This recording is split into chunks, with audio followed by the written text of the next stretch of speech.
الله أكبر الله أكبر. أشهد أن لا إله إلا الله. أشهد أن محمدًا رسول الله. هيا على الصلاة هيا على الفلاح. قد قامت الصلاة قد قامت الصلاة. الله أكبر الله أكبر. لا إله إلا الله.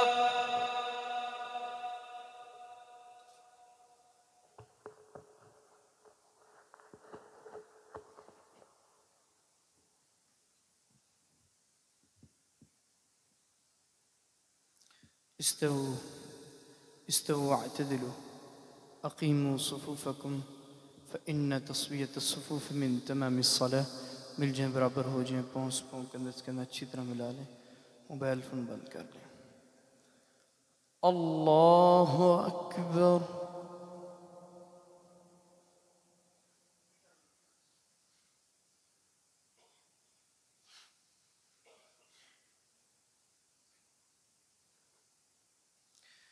الحمد لله رب العالمين الرحمن الرحيم مالك يوم الدين.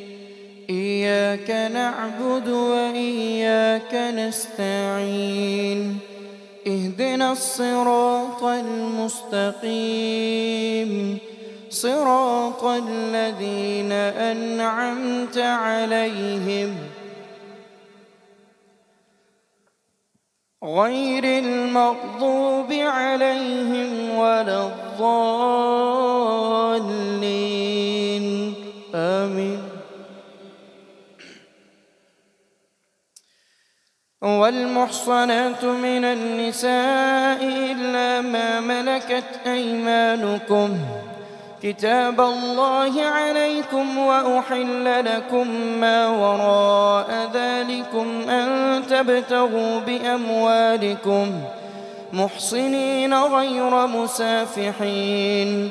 فما استمتعتم به منهن فآتوهن أجورهن فريضة ولا جناح عليكم فيما تراضيتم به من بعد الفريضة إن الله كان عليما حكيما.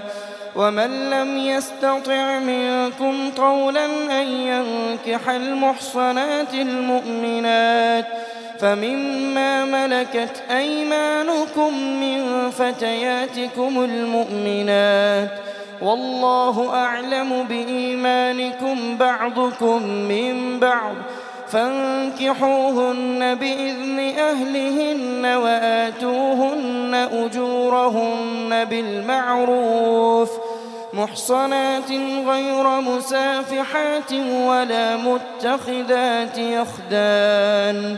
فإذا أحصن فإن أتين بفاحشة فعليهن نصف ما على المحصنات من العذاب ذلك لمن خشي العنة منكم وأن تصبروا خير لكم والله غفور رحيم. يريد الله ليبين لكم ويهديكم سنن الذين من قبلكم ويتوب عليكم والله عليم حكيم. والله يريد أن يتوب عليكم ويريد الذين يتبعون الشهوات أن تميلوا ميلا عظيما. يريد الله أن يخفف عنكم وخلق الإنسان ضعيفا. يا أيها الذين آمنوا لا تأكلوا أموالكم بينكم بالباطل إلا أن تكون تجارة عن تراض منكم ولا تقتلوا أنفسكم إن الله كان بكم رحيما. ومن يفعل ذلك عدوانا وظلما فسوف نصليه نارا وكان ذلك على الله يسيرا. إن تجتنبوا كبائر ما تنهون عنه نكفر عنكم سيئاتكم وندخلكم مدخلا كريما. ولا تتمنوا ما فضل الله به بعضكم على بعض، للرجال نصيب مما اكتسبوا وللنساء نصيب مما اكتسبن واسألوا الله من فضله إن الله كان بكل شيء عليما.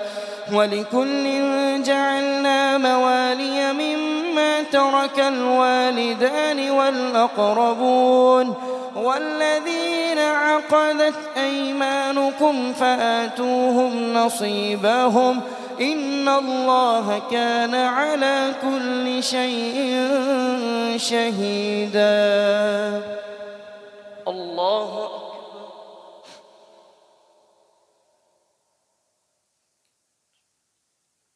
سمع الله لمن حمده. الله أكبر.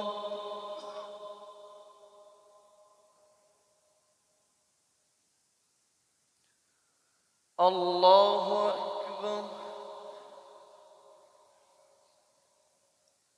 الله أكبر.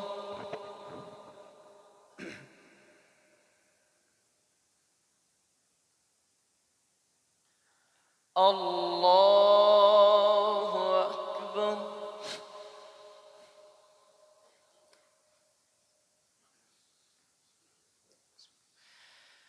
الحمد لله رب العالمين الرحمن الرحيم مالك يوم الدين إياك نعبد وإياك نستعين اهدنا الصراط المستقيم صراط الذين أنعمت عليهم غير المغضوب عليهم ولا الضالين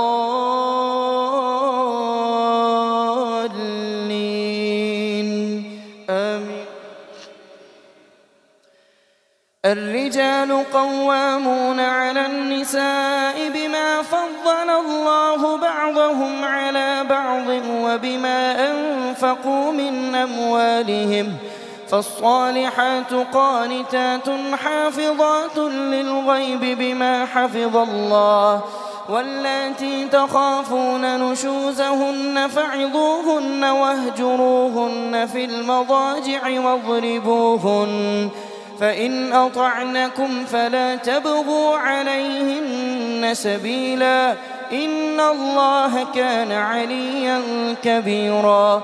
وإن خفتم شقاق بينهما فابعثوا حكما من أهله وحكما من أهلها إن يريدا إصلاحا يوفق الله بينهما إن الله كان عليما خبيرا. واعبدوا الله ولا تشركوا به شيئا وبالوالدين إحسانا وبذي القربى واليتامى والمساكين والجار ذي القربى والجار الجنب والصاحب بالجنب وابن السبيل وما ملكت أيمانكم إن الله لا يحب من كان مختالا فخورا. الذين يبخلون ويأمرون الناس بالبخل ويكتمون ما آتاهم الله من فضله وأعتدنا للكافرين عذابا مهينا. والذين ينفقون أموالهم رئاء الناس ولا يؤمنون بالله ولا باليوم الآخر ومن يكن الشيطان له قرينا فساء قرينا وماذا عليهم لو آمنوا بالله واليوم الآخر وأنفقوا مما رزقهم الله وكان الله بهم عليما إن الله لا يظلم مثقال ذرة وإن تك حسنة يضاعفها ويؤت من لدنه أجرا عظيما فكيف إذا جئنا من كل أمة بشهيد وجئنا بك على هؤلاء شهيدا يومئذ يود الذين كفروا وعصوا الرسول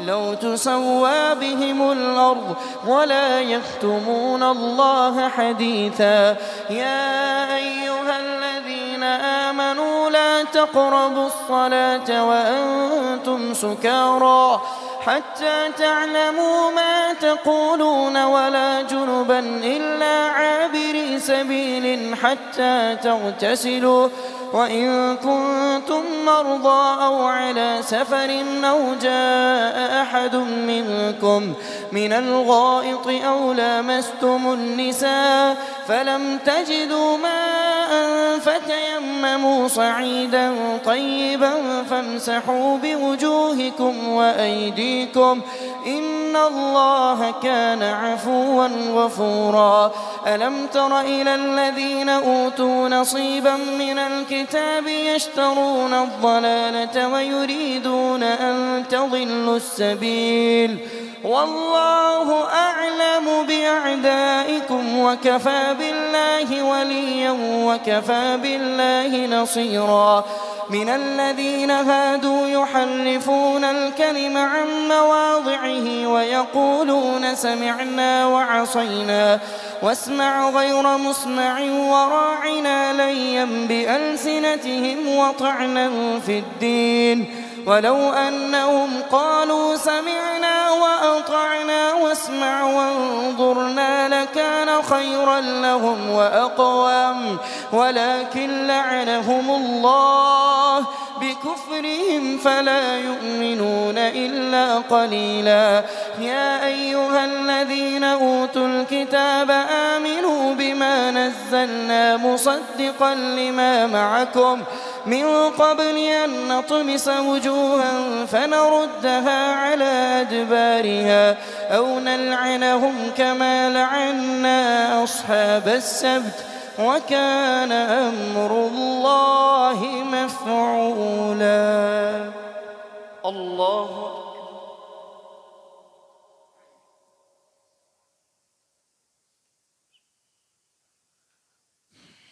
سمع الله لمن حمده الله أكبر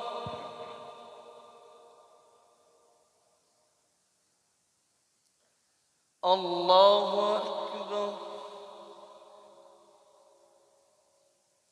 الله أكبر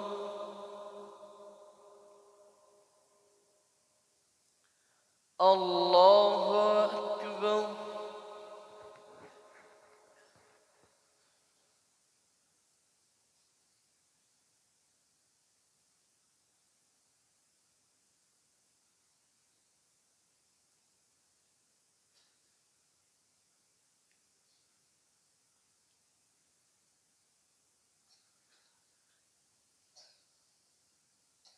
الله أكبر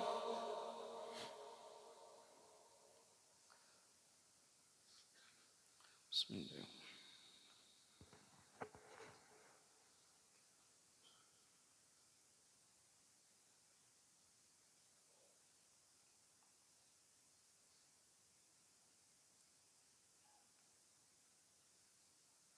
الله أكبر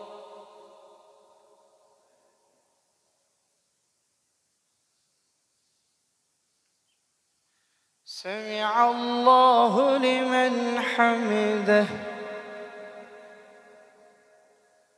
الله أكبر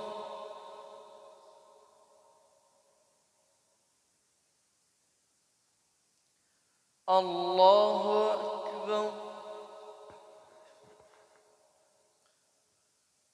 الله أكبر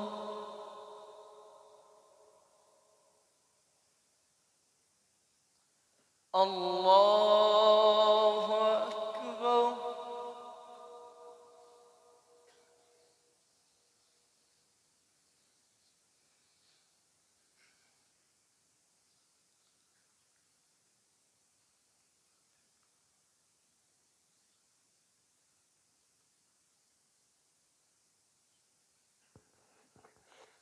الله أكبر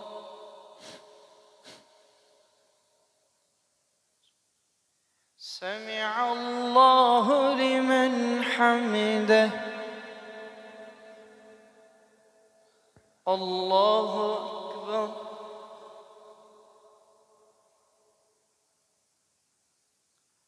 الله أكبر الله أكبر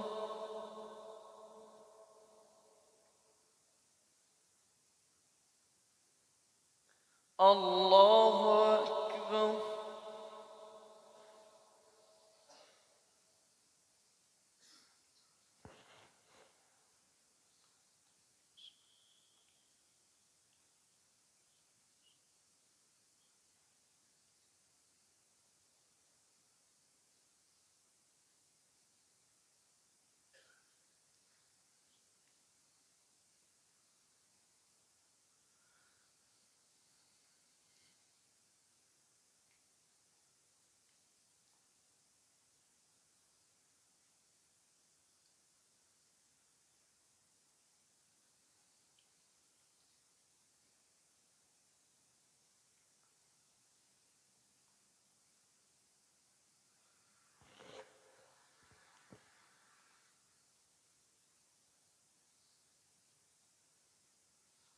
السلام عليكم ورحمة الله السلام عليكم ورحمة الله الله أكبر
صلاة التراويح.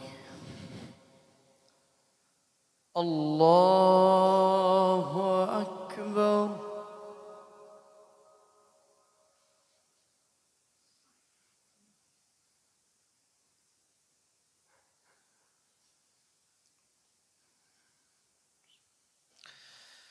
الحمد لله رب العالمين الرحمن الرحيم مالك يوم الدين إياك نعبد وإياك نستعين اهدنا الصراط المستقيم صراط الذين أنعمت عليهم غير المغضوب عليهم ولا الضالين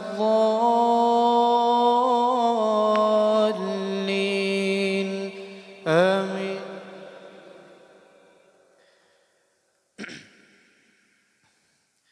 إن الله لا يغفر أن يشرك به ويغفر ما دون ذلك لمن يشاء ومن يشرك بالله فقد افترى إثما عظيما. ألم تر إلى الذين يزكون أنفسهم بل الله يزكي من يشاء إن الله لا يغفر أن يشرك به ويغفر ما دون ذلك لمن يشاء ومن يشرك بالله فقد افترى إثما مبينا إثما عظيما. ألم تر إلى الذين يزكون أنفسهم بل الله يزكي من يشاء ولا يظلمون فتيلا. انظر كيف يفترون على الله الكذب وكفى به إثما مبينا. ألم تر إلى الذين أوتوا نصيبا من الكتاب يؤمنون بالجبت والطاغوت ويقولون للذين كفروا هؤلاء أهدى من الذين آمنوا سبيلا. أولئك الذين لعنهم الله ومن يلعن الله فلن تجد له سبيلا. أم لهم نصيب من الكتاب فإذا لا ملك الناس أم لهم نصيب من الملك فإذا لا يؤتون الناس نقيرا.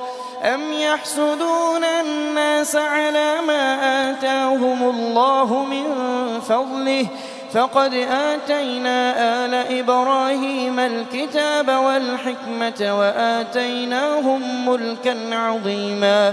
فمنهم من آمن به ومنهم من صد عنه وكفى بجهنم سعيرا. إن الذين كفروا بآياتنا سوف نصليهم نارا كلما نضجت جلودهم بدلناهم جلودا غيرها ليذوقوا العذاب إن الله كان عزيزا حكيما. والذين آمنوا وعملوا الصالحات سندخلهم جنات تجري من تحتها الأنهار خالدين فيها أبدا لهم فيها أزواج مطهرة وندخلهم ظلا ظليلا. إن الله يأمركم أن تؤدوا الأمانات إلى أهلها وإذا حكمتم بين الناس أن تحكموا بالعدل إن الله نعم ما يعظكم به إن الله كان سميعا بصيرا. يا أيها الذين آمنوا أطيعوا الله وأطيعوا الرسول وأولي الأمر منكم فإن تنازعتم في شيء فردوه إلى الله والرسول إن كنتم تؤمنون بالله واليوم الآخر ذلك خير وأحسن تأويلا. ألم تر إلى الذين يزعمون أنهم آمنوا بما أنزل إليك وما أنزل من قبلك يريدون أن يتحاكموا إلى الطاغوت وقد أمروا أن يكفروا به ويريد الشيطان أن يضلهم ضلالا بعيدا. وإذا قيل لهم تعالوا إلى ما أنزل الله وإلى الرسول رأيت المنافقين يصدون عنك صدودا. فكيف إذا أصابتهم مصيبة بما قدمت أيديهم ثم جاءوك يحلفون بالله إن أردنا إلا إحسانا وتوفيقا.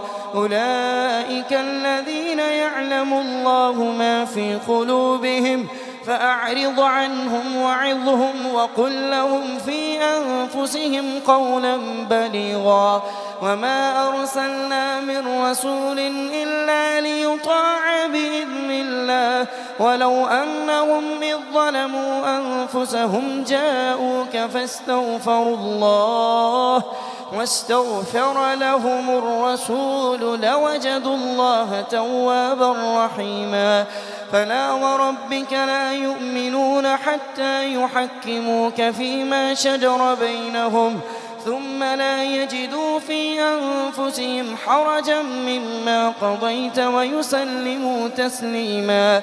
ولو أنا كتبنا عليهم أن اقتلوا أنفسكم أو اخرجوا من دياركم ما فعلوه إلا قليل منهم ولو أنهم فعلوا ما يوعظون به لكان خيرا لهم وأشد تثبيتا.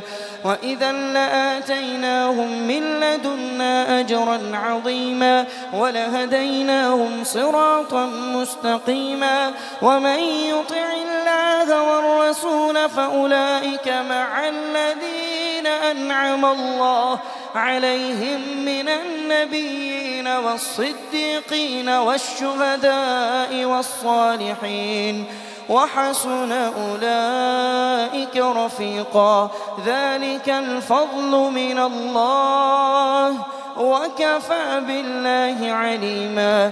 يا أيها الذين آمنوا خذوا حذركم فانفروا ثبات أو انفروا جميعا وإن منكم لمن ليبطئن فإن أصابتكم مصيبة قال قد أنعم الله علي إذ لم أكن معهم شهيدا ولئن أصابكم فضل من الله ليقولن كأن لم تكن بينكم وبينه مودة يا ليتني كنت معهم فأفوز فوزا عظيما.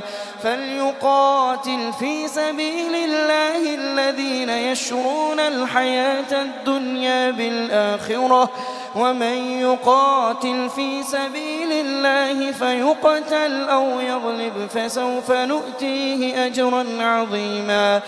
وما لكم لا تقاتلون في سبيل الله والمستضعفين من الرجال والنساء والولدان الذين يقولون ربنا أخرجنا من هذه القرية الظالم أهلها واجعل لنا من لدنك وليا واجعل لنا من لدنك نصيرا. الذين آمنوا يقاتلون في سبيل الله والذين كفروا يقاتلون في سبيل الطاغوت فقاتلوا أولياء الشيطان إن كيد الشيطان كان ضعيفا. الله أكبر.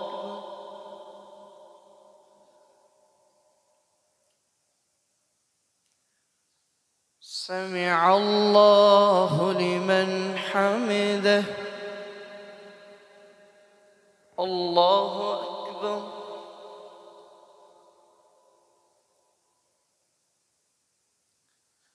الله أكبر الله أكبر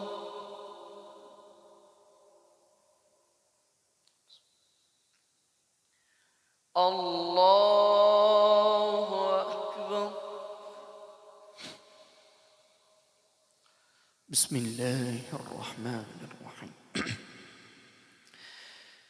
الحمد لله رب العالمين الرحمن الرحيم مالك يوم الدين إياك نعبد وإياك نستعين اهدنا الصراط المستقيم صراط الذين أنعمت عليهم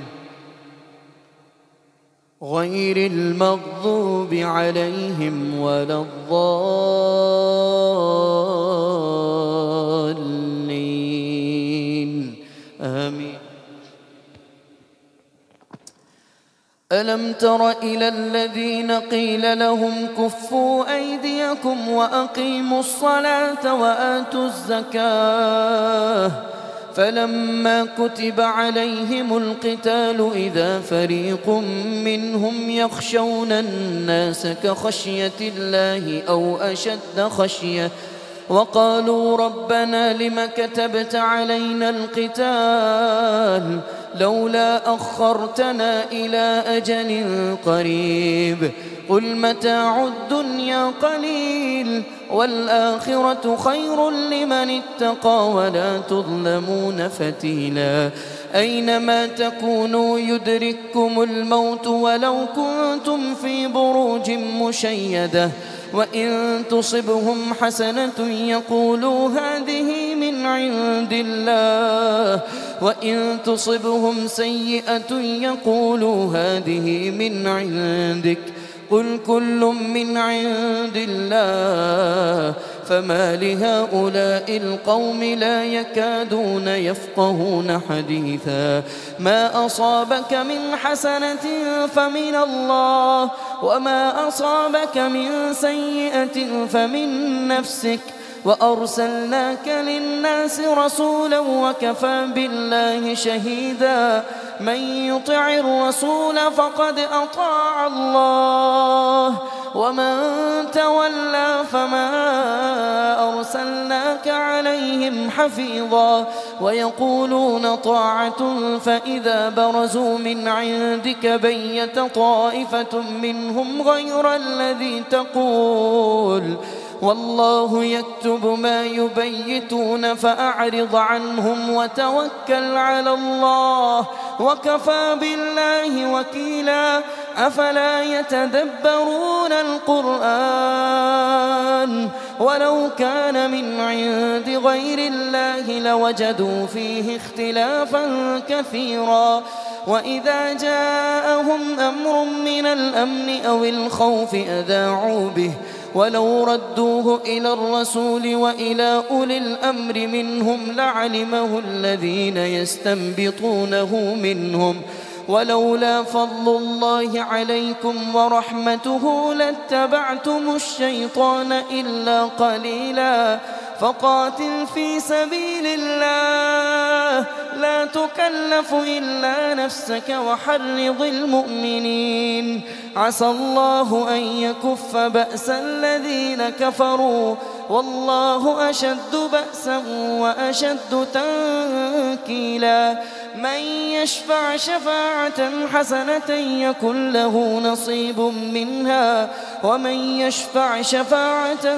سيئة يكن له كفل منها وكان الله على كل شيء مقيتا وإذا حييتم بتحية فحيوا بأحسن منها أو ردوها إن الله كان على كل شيء حسيبا الله لا إله إلا هو ليجمعنكم إلى يوم القيامة لا ريب فيه ومن أصدق من الله حديثا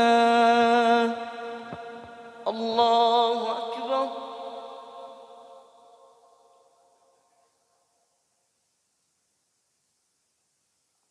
سمع الله لمن حمده. الله أكبر.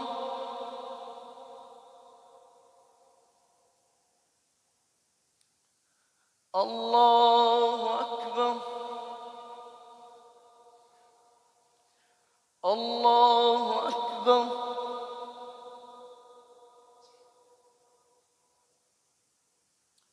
الله أكبر.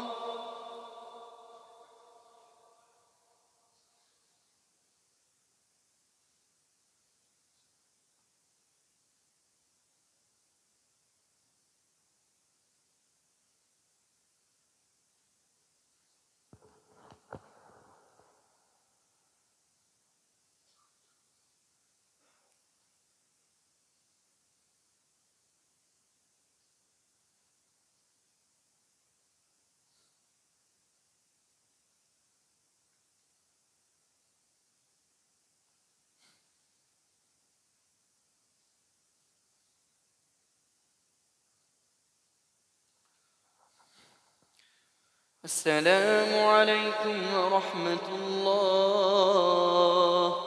السلام عليكم ورحمة الله.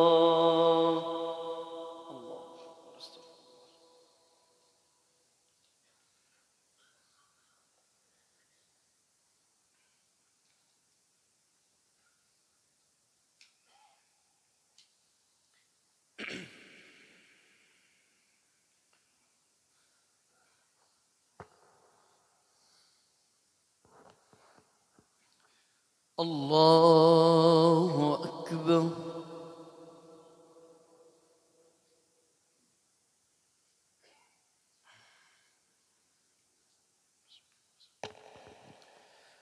الحمد لله رب العالمين الرحمن الرحيم مالك يوم الدين إياك نعبد وإياك نستعين اهدنا الصراط المستقيم صراط الذين أنعمت عليهم غير المغضوب عليهم ولا الضالين آمين. فما لكم في المنافقين فئتين والله أركسهم بما كسبوا أتريدون أن تهدوا من أضل الله ومن يضلل الله فلن تجد له نصيرا فلن تجد له سبيلا ودوا لو تكفرون كما كفروا فتكونون سواء فلا تتخذوا منهم أولياء حتى يهاجروا في سبيل الله فإن تولوا فخذوهم واقتلوهم حيث وجدتموهم ولا تتخذوا منهم وليا ولا نصيرا إلا الذين يصلون إلى قوم بينكم وبينهم ميثاق أو جاءوكم حصرت صدورهم أن يقاتلوكم أو يقاتلوا قومهم ولو شاء الله لسلطهم عليكم فلقاتلوكم فإن اعتزلوكم فلم يقاتلوكم وألقوا إليكم السلم فما جعل الله لكم عليهم سبيلا ستجدون آخرين يريدون أن يأمنوكم ويأمنوا قومهم كلما ردوا إلى الفتنة أركسوا فيها فإن لم يعتزلوكم ويلقوا إليكم السلم ويكفوا أيديهم فخذوهم واقتلوهم حيث ثقفتموهم وأولئكم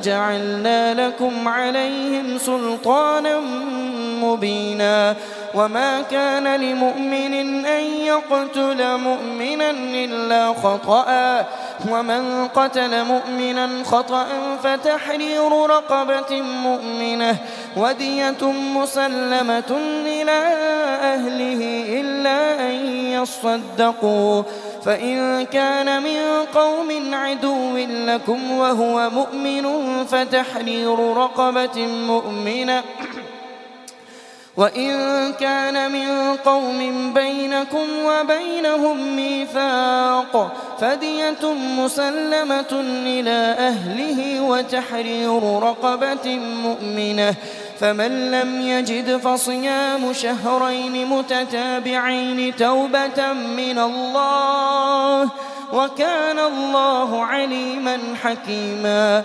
ومن يقتل مؤمنا متعمدا فجزاؤه جهنم خالدا فيها وغضب الله عليه ولعنه وأعد له عذابا عظيما. يا أيها الذين آمنوا إذا ضربتم في سبيل الله فتبينوا ولا تقولوا لمن ألقى إليكم السلام لست مؤمنا تبتغون عرض الحياة الدنيا فعند الله مغانم كثيرة كذلك كنتم من قبل فمن الله عليكم فتبينوا إن الله كان بما تعملون خبيرا. لا يستوي القاعدون من المؤمنين غير أولي الضرر والمجاهدون في سبيل الله بأموالهم وأنفسهم فضل الله المجاهدين بأموالهم وأنفسهم على القاعدين درجة وكلا وعد الله الحسنى وفضل الله المجاهدين على القاعدين أجرا عظيما درجات منه ومغفرة ورحمة وكان الله غفورا رحيما. إن الذين توفاهم الملائكة ظالمي أنفسهم قالوا فيم كنتم قالوا كنا مستضعفين في الأرض قالوا ألم تكن أرض الله واسعة فتهاجروا فيها فأولئك مأواهم جهنم وساءت مصيرا. إلا المستضعفين من الرجال والنساء والولدان لا يستطيعون حيلة ولا يهتدون سبيلا فأولئك عسى الله أن يعفو عنهم وكان الله عفوا غفورا. فأولئك عسى الله أن يعفو عنهم وكان الله عفوا غفورا. ومن يهاجر في سبيل الله يجد في الأرض مراغما كثيرا وسعة ومن يخرج من بيته مهاجرا إلى الله ورسوله ثم يدركه الموت فقد وقع أجره على الله وكان الله غفورا رحيما. الله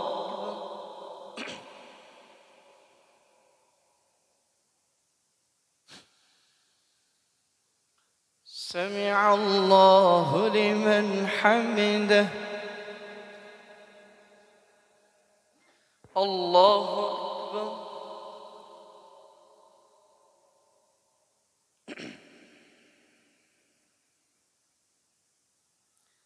الله أكبر. الله أكبر.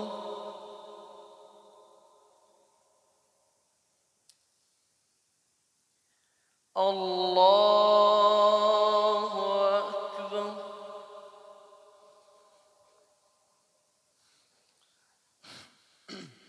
بسم الله الرحمن الرحيم.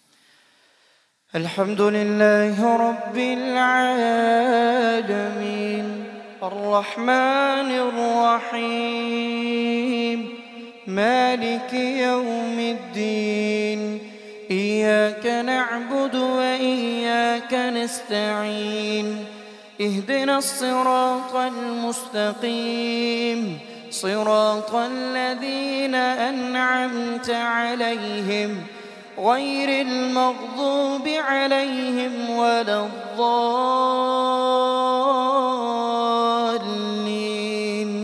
آمين. وإذا ضربتم في الأرض فليس عليكم جناح أن تقصروا من الصلاة إن خفتم أن يفتنكم الذين كفروا إن الكافرين كانوا لكم عدوا مبينا.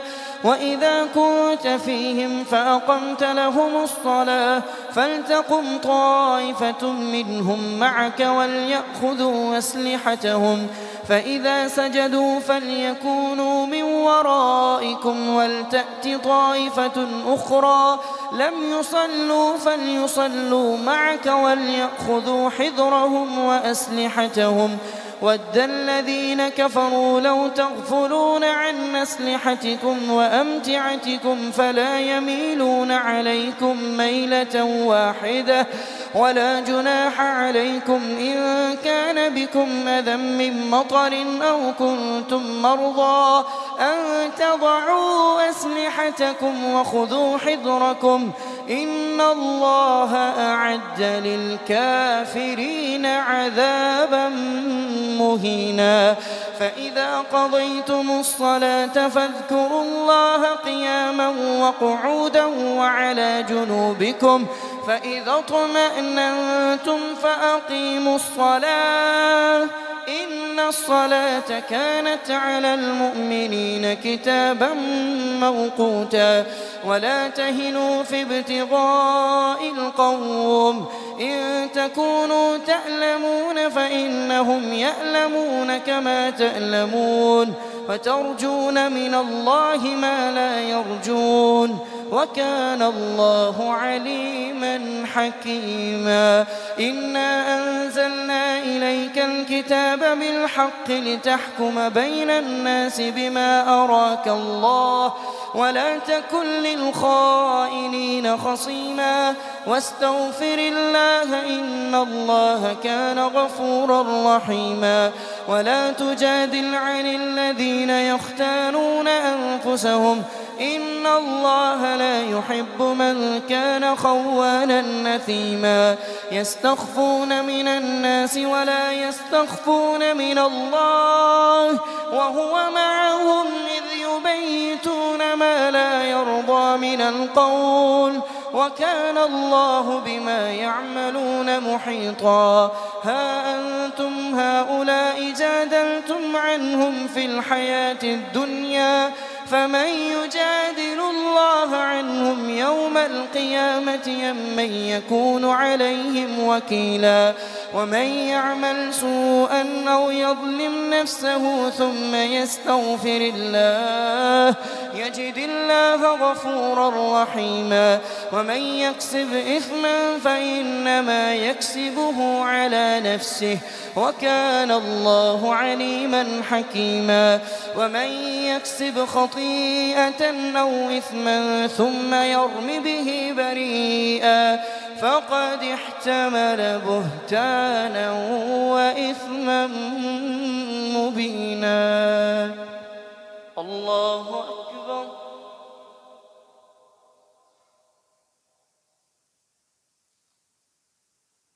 سمع الله لمن حمده. الله أكبر.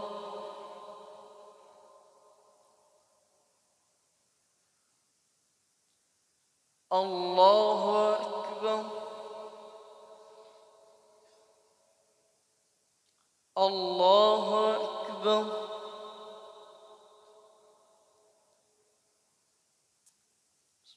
الله أكبر.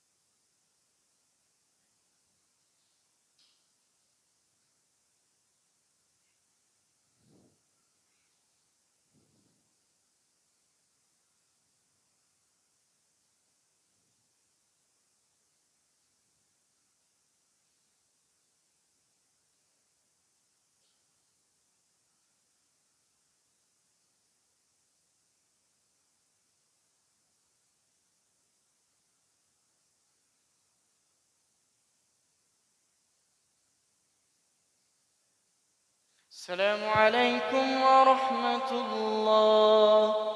السلام عليكم ورحمة الله. الله.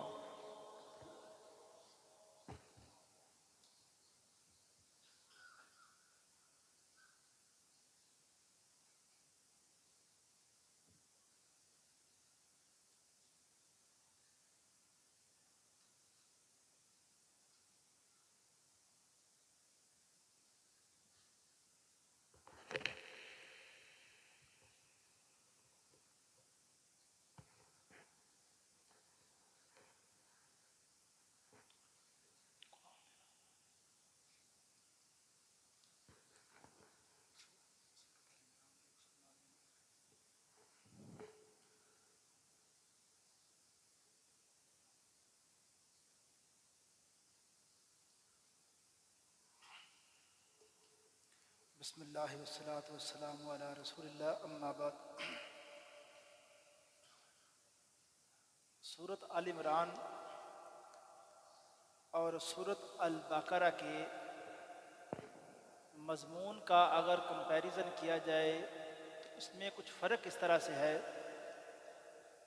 کہ سورۃ البقرہ کے اندر اسلامی معاشرے میں جو عملی حوالے سے احکام تھے ان کی تفصیلات کو بیان کیا گیا ہے کہ ایک مسلمان کی زندگی میں کچھ اعمال کون سے ہیں، اس کی عملی زندگی کیا ہے، نماز، روزہ، حج، زکوٰۃ، جہاد کے حوالے سے، تجارت کے حوالے سے، یہ ساری تفصیلات اور جو خاندانی نظام ہے، ایک مسلمان کی گھریلو زندگی ہے، نکاح، طلاق، یہ سارے مسائل سورۃ البقرہ کے اندر تفصیل کے ساتھ بیان کیے گئے ہیں۔ اس کے مقابلے میں سورۃ آل عمران کے اندر ان مسائل کی بجائے وہ اصول بیان کیے گئے ہیں جن کے ذریعے ایک لمبا عرصہ ایک اسلامی معاشرہ قائم رہ سکتا ہے۔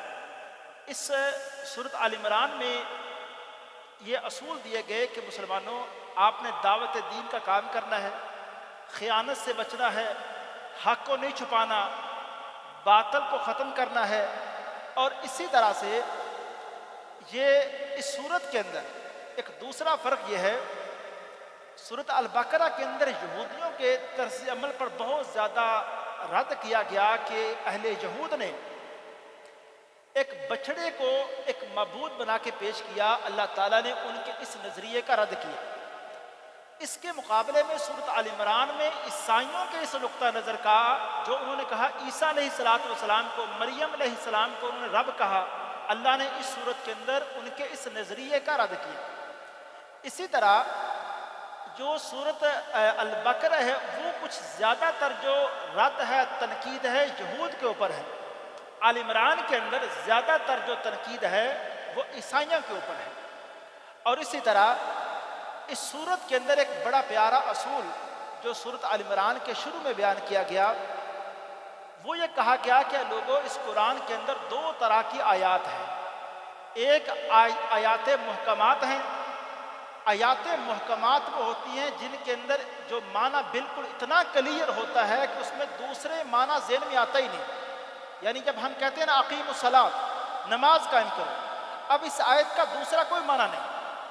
اس کے مقابلے میں آیات متشابہات وہ ہوتی ہیں جس میں 1، 2، 3، 4 معنی ذہن میں آ رہے ہوں کہ اس آیت کا یہ معنی بھی ہو سکتا ہے، یہ بھی تفصیل ہو سکتی ہے۔ مثلا اللہ تعالیٰ نے جو کچھ جنت کے، جہنم کے جو معاملات قرآن کے اندر بیان کیے گئے ہیں، ہم نے ان کی تفصیلات کے اندر نہیں جانا۔ قرآن نے جس طرح بیان کر دیا ہم نے ان پر ایمان لانا ہے۔ اللہ تعالیٰ کی جو صفات بیان کر دی، اسی طرح قرآن پاک کے اندر جو بھی پہلی قوموں کے حوالے سے کچھ تفصیلات جتنی بیان کر دی ہم نے اتنی پہ ایمان لانا ہے، اس کی تصدیق کرنی ہے۔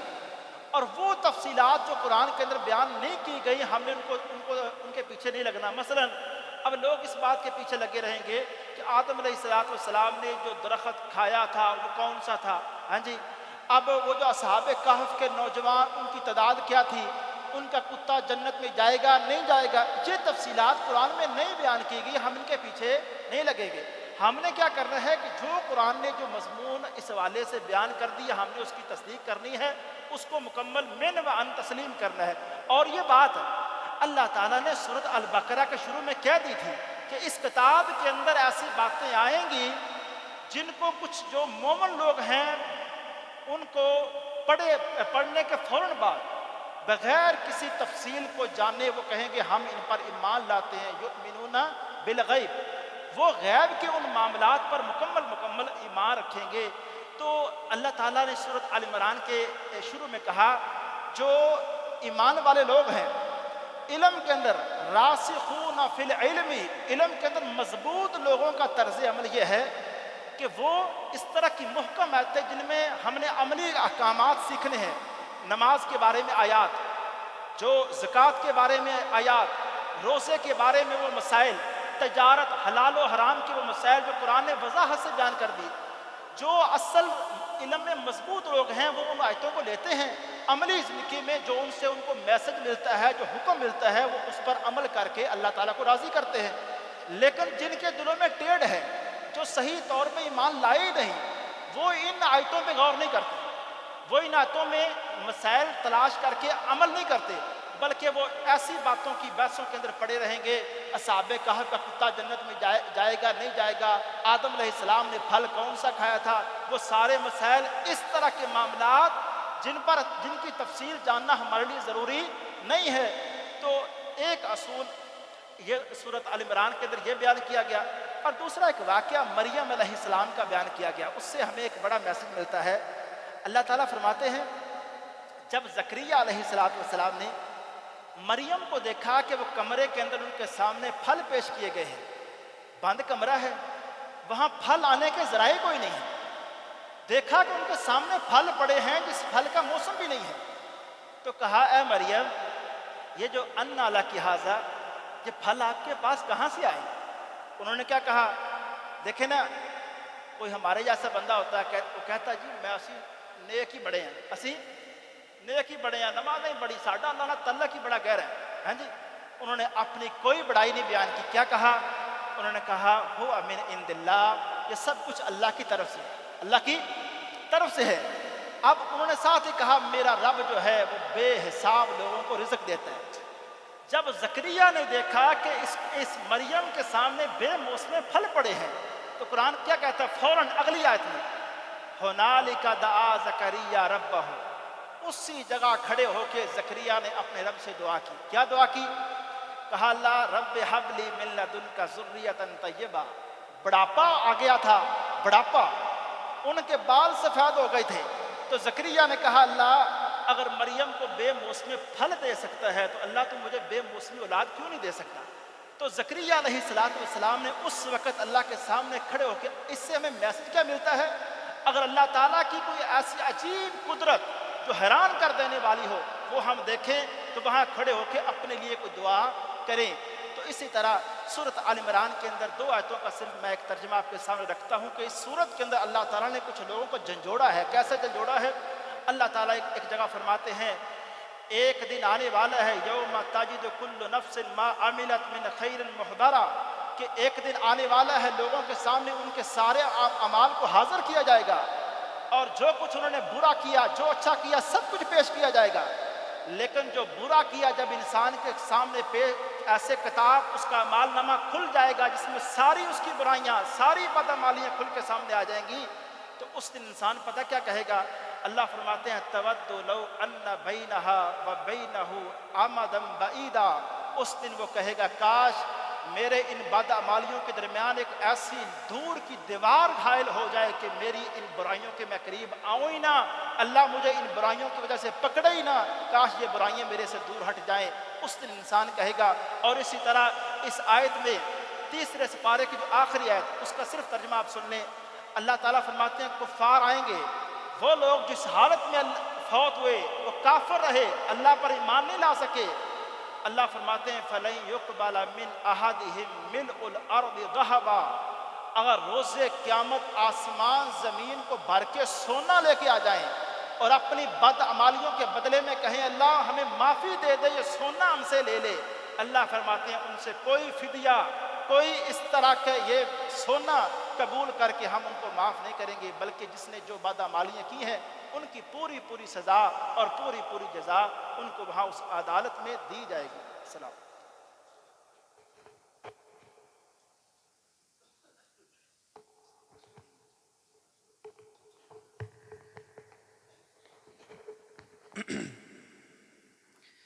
अल्लाहु अकबर।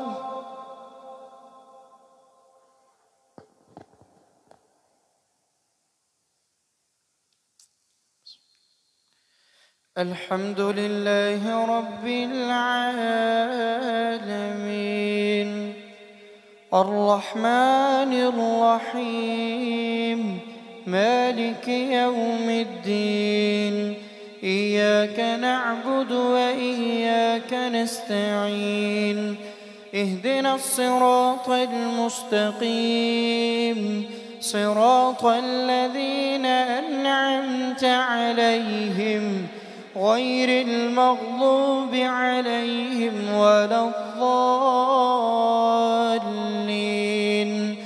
आमीन।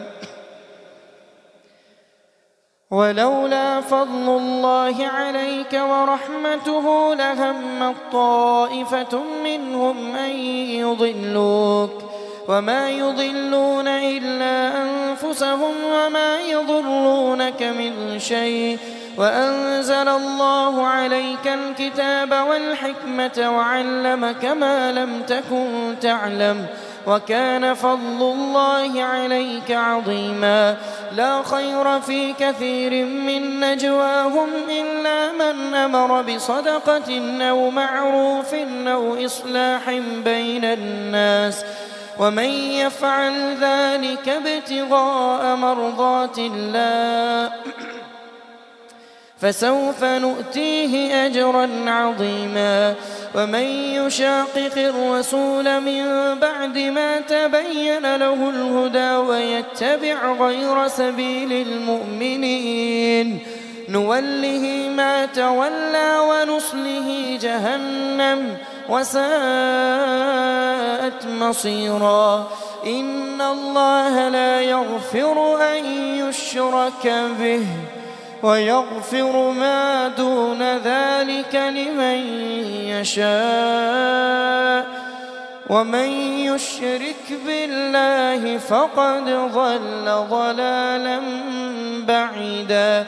إن يدعون من دونه إلا إناثا وإن يدعون إلا شيطانا مريدا لعنه الله وقال لأتخذن من عبادك نصيبا مفروضا ولأضلنهم ولأمنينهم ولآمرنهم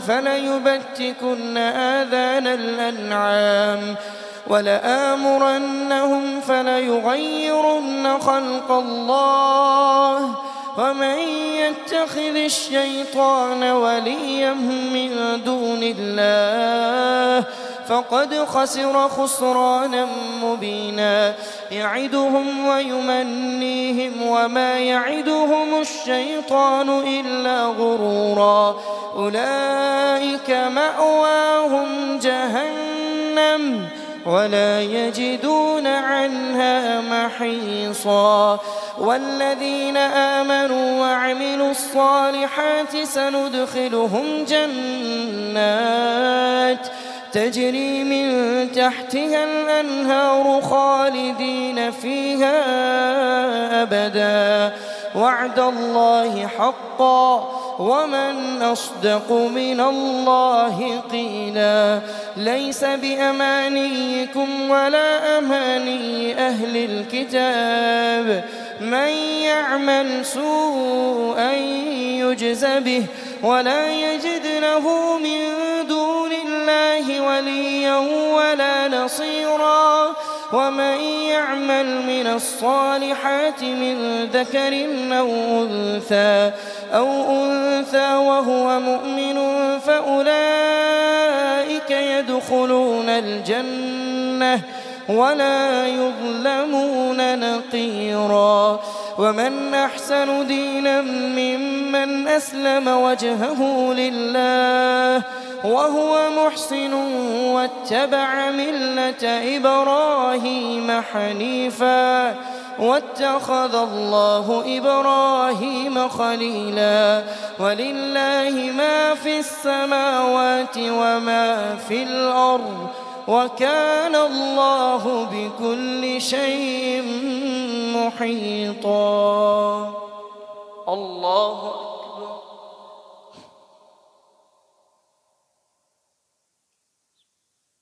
سمع الله لمن حمده. الله أكبر.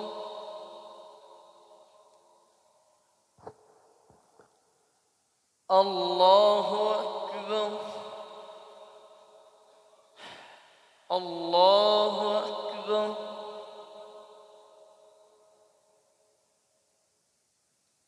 الله أكبر.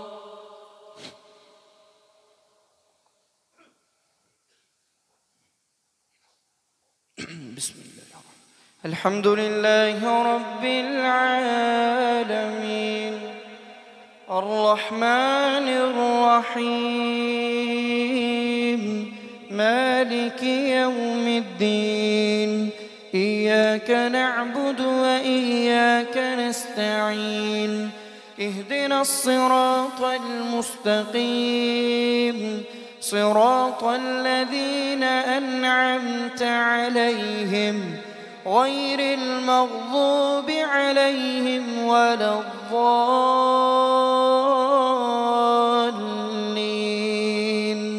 آمين. ويستفتونك في النساء قل الله يفتيكم فيهن وما يتلى عليكم في الكتاب في يتامى النساء اللاتي لا تؤتونهن ما كتب لهن وترغبون أن تنكحوهن والمستضعفين من الولدان وأن تقوموا لليتامى بالقسط وما تفعلوا من خير فإن الله كان به عليما. وإن امرأة خافت من بعلها نشوزا أو إعراضا فلا جناح عليهما أن يصلحا بينهما صلحا والصلح خير. وأحضرت الأنفس الشح وإن تحسنوا وتتقوا فإن الله كان بما تعملون خبيرا. ولن تستطيعوا أن تعدلوا بين النساء ولو حرصتم فلا تميلوا كل الميل فتذروها كالمعلقة. وإن تصلحوا وتتقوا فإن الله كان غفورا رحيما. وإن يتفرقا يغن الله كلا من سعته وكان الله واسعا حكيما.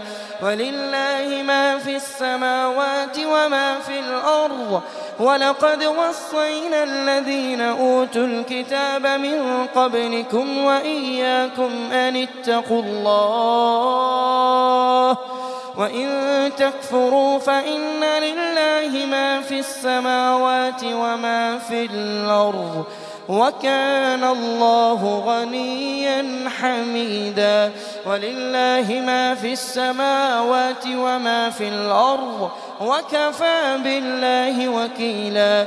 إن يشأ يذهبكم أيها الناس ويأت بآخرين وكان الله على ذلك قديرا.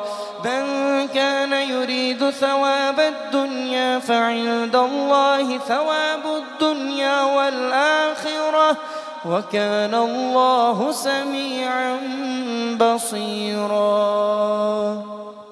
الله أكبر.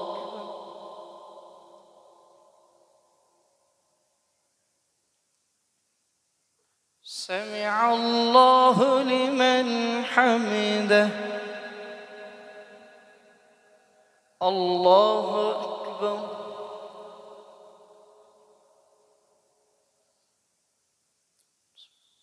الله أكبر. الله أكبر.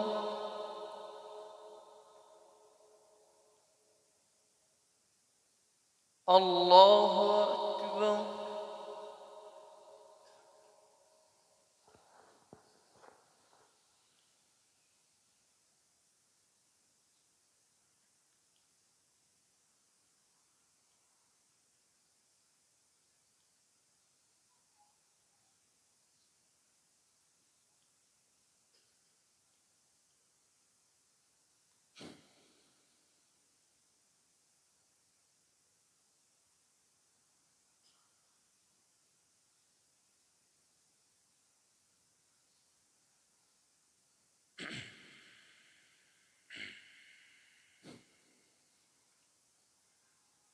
السلام عليكم ورحمة الله. السلام عليكم ورحمة الله.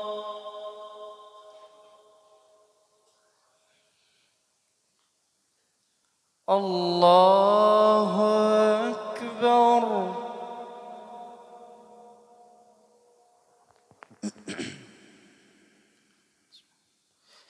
الحمد لله رب العالمين الرحمن الرحيم مالك يوم الدين. إياك نعبد وإياك نستعين. اهدنا الصراط المستقيم صراط الذين أنعمت عليهم غير المغضوب عليهم ولا الضالين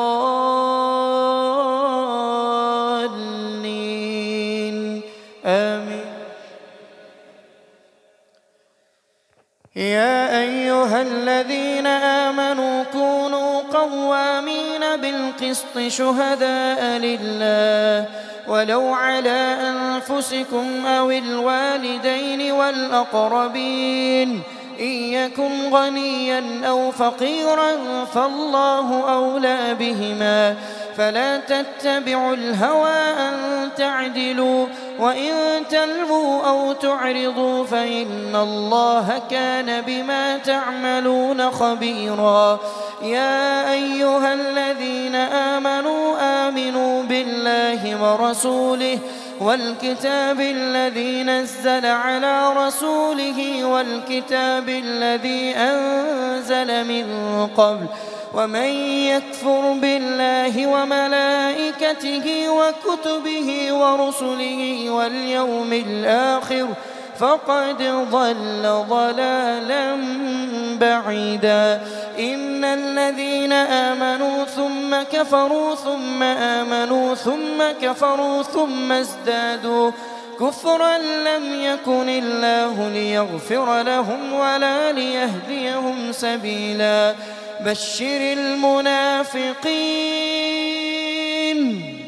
بشر المنافقين بأن لهم عذابا أليما. الذين يتخذون الكافرين أولياء من دون المؤمنين أيبتغون عندهم العزة فإن العزة لله جميعا.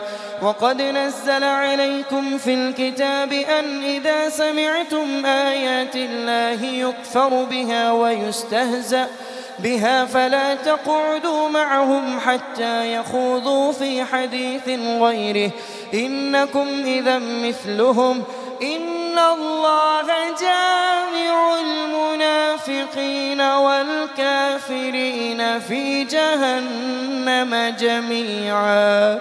الذين يتربصون بكم فإن كان لكم فتح من الله قالوا ألم نكن معكم وإن كان للكافرين نصيب قالوا ألم نستحوذ عليكم ونمنعكم من المؤمنين فالله يحكم بينكم يوم القيامة ولن يجعل الله للكافرين على المؤمنين سبيلا. الله أكبر.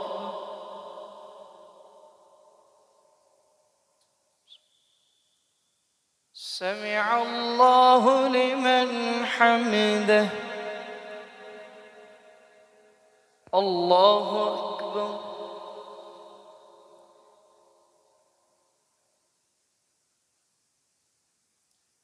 الله أكبر.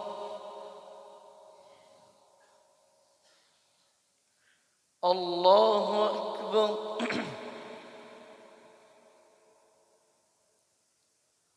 الله أكبر.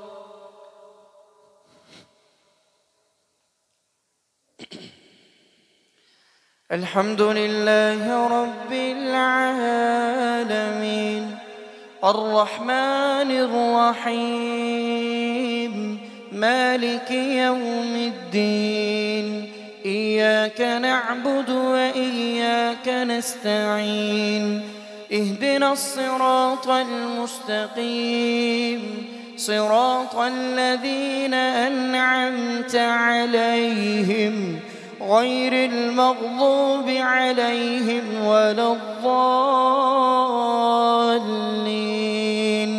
آمين.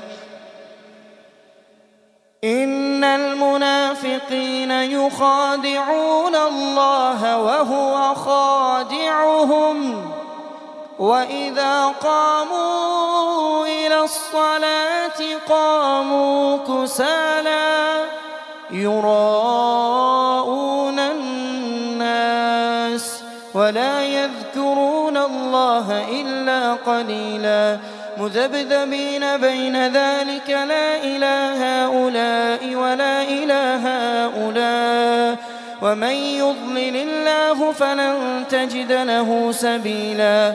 يا أيها الذين آمنوا لا تتخذوا الكافرين أولياء من دون المؤمنين أتريدون أن تجعلوا لله عليكم سلطانا مبينا.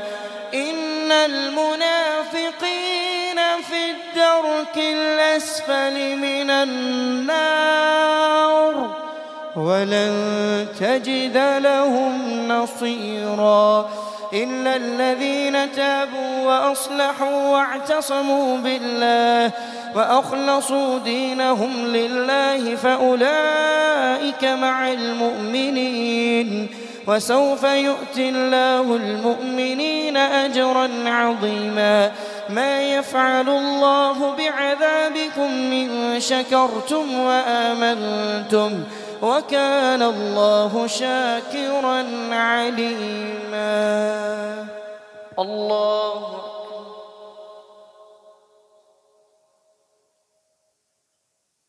سمع الله لمن حمده. الله أكبر.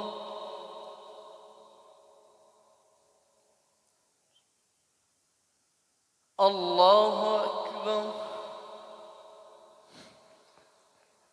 الله أكبر.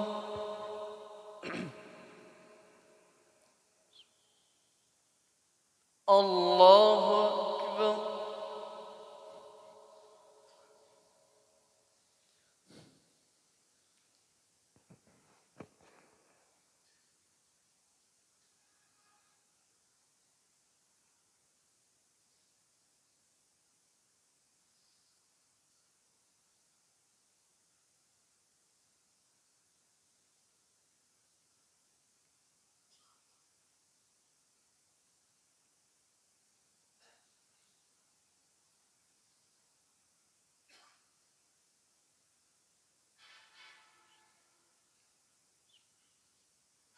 السلام عليكم ورحمة الله.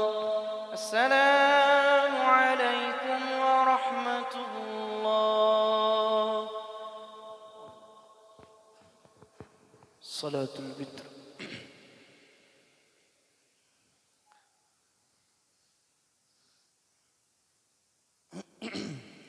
الله أكبر.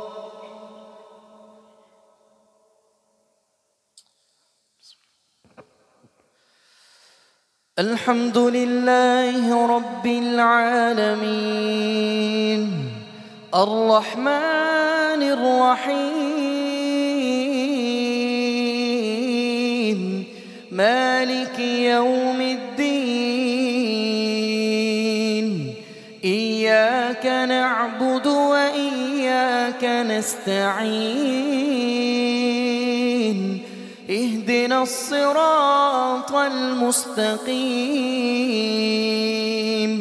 صراط الذين أنعمت عليهم غير المغضوب عليهم ولا الضالين آمين. قد أفلح من تزكى وذكر اسم ربه فصلى بل تؤثرون الحياة الدنيا والآخرة خير وأبقى إن هذا لفي الصحف الأولى صحف إبراهيم وموسى. الله أكبر.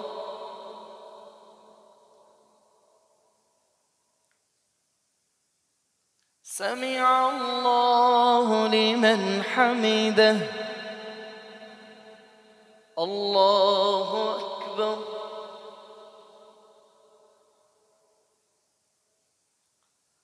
الله أكبر. الله أكبر.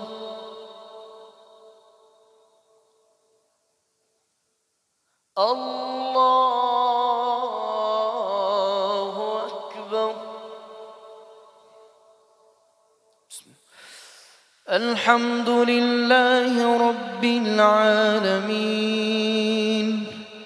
الرحمن الرحيم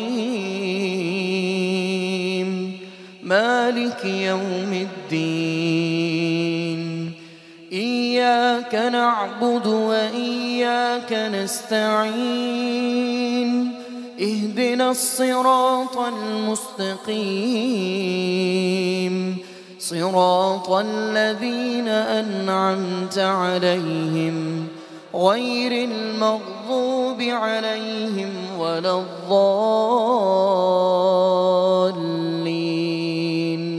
آمين. قل يا أيها الكافرون لا أعبد ما تعبدون ولا أنتم عابدون ما أعبد ولا أنا عابد ما عبدتم ولا أنتم عابدون ما أعبد لكم دينكم ولي دين. الله أكبر. سمع الله لمن حمده. الله أكبر.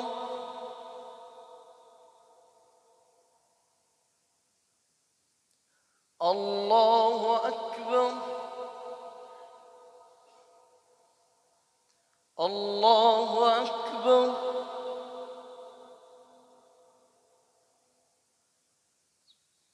الله أكبر. بسم الله الرحمن الحمد لله رب العالمين الرحمن الرحيم مالك يوم الدين إياك نعبد وإياك نستعين اهدنا الصراط المستقيم صراط الذين أنعمت عليهم غير المغضوب عليهم ولا الضالين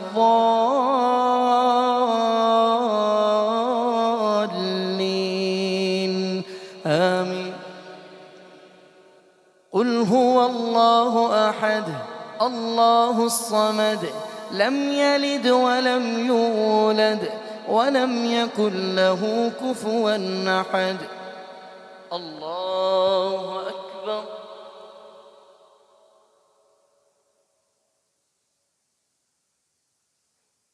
سمع الله لمن حمده. اللهم اهدنا فيمن هديت وعافنا فيمن عافيت وتولنا فيمن توليت وبارك لنا فيما أعطيت وقنا برحمتك واصرف عنا شر ما قضيت فإنك تقضي ولا يقضى عليك فإنه لا يذل من واليت ولا يعز من عاديت تباركت ربنا وتعاليت. اللهم اغفر للمؤمنين والمؤمنات والمسلمين والمسلمات وألف بين قلوبهم وأصلح ذات بينهم وانصرهم على عدوك وعدوهم. اللهم العن الكفرة الذين يصدون عن سبيلك ويكذبون رسلك ويقاتلون أولياءك. اللهم خالف بين كلمتهم وزلزل أقدامهم وأنزل بهم بأسك الذي لا ترده عن القوم المجرمين. اللهم اغفر لنا قبل الموت وارحم لنا عند الموت ولا تعذبنا بعد الموت ولا تحاسبنا يوم القيامة. اللهم رب ارحمهما اللهم رب ارحمهما كما ربياني صغيرا. اللهم رب ارحمهما كما ربياني صغيرا. ربنا ظلمنا أنفسنا وإن لم تغفر لنا وترحمنا لنكونن من الخاسرين.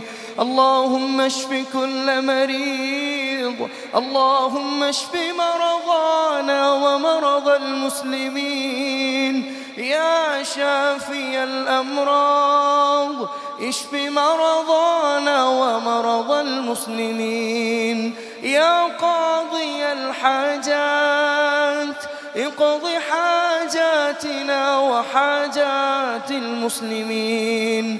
اللهم انصر المسلمين في فلسطين. اللهم انصر إخواننا المسلمين في فلسطين. اللهم انصر إخواننا المسلمين في كل مكان. اللهم تقبل دعاءنا وصيامنا وقيامنا وصلاتنا وعبادتنا.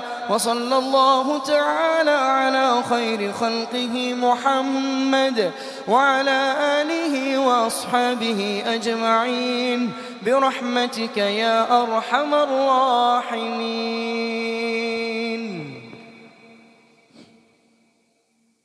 الله أكبر.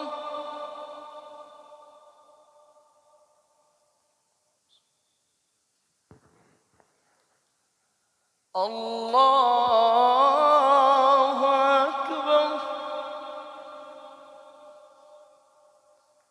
الله أكبر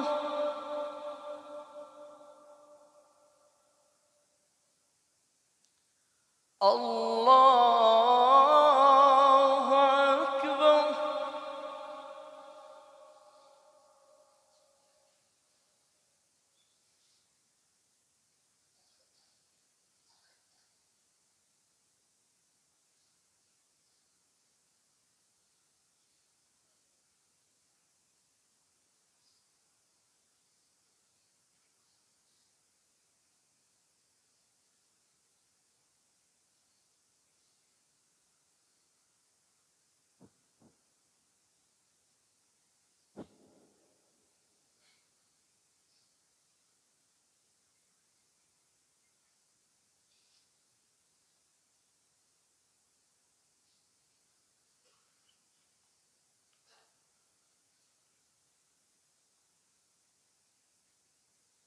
السلام عليكم ورحمة الله. السلام